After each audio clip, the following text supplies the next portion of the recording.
నూనె పోసుకోవాలి, ఆవాలు వేసుకోవాలి, కరివేపాకు, తెల్లగడ్డ, ఆనియన్,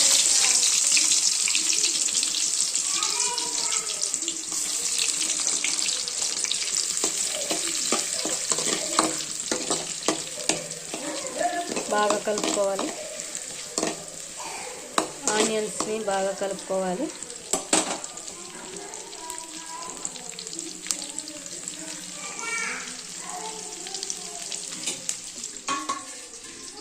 చిక్కుడుకాయ బీన్స్ని నీళ్లు పోసుకొని ఉప్పు వేసుకొని ఇలా ఉడికించుకోవాలి.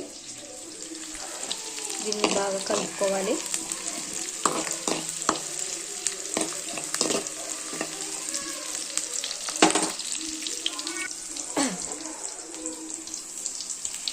టమాటాలు వేసుకోవాలి.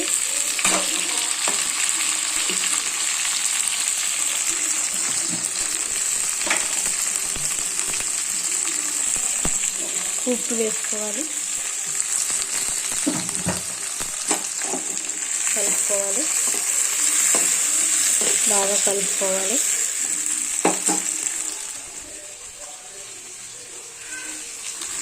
పసుపు కొంచెం వేసుకోవాలి. పసుపుని బాగా కలుపుకోవాలి. దీంట్లో వేసి టమాటాలు అన్నిటికీ కలుపుకోవాలి.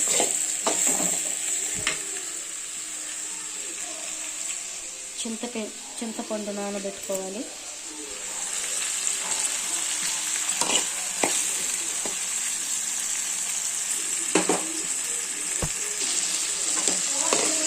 బాగా కలుపుకోవాలి. టమాటాలు, ఎర్రగడ్డ అవన్నీ బాగా ఉడకాలి.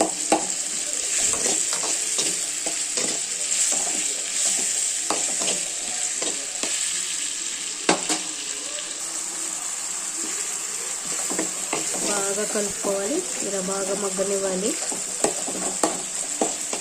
లైక్ చేసి సబ్స్క్రైబ్ చేసుకోండి ఫ్రెండ్స్. మా ఛానల్ని మరిన్ని వీడియోలు చేస్తాము.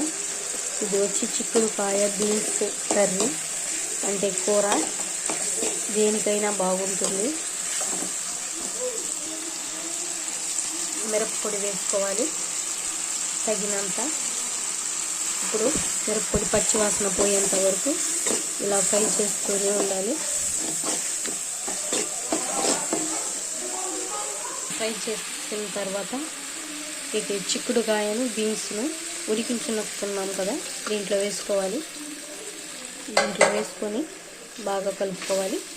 నీళ్ళు పోయాల్సిన అవసరం లేదు, ఉడికించుకున్నాం కదా.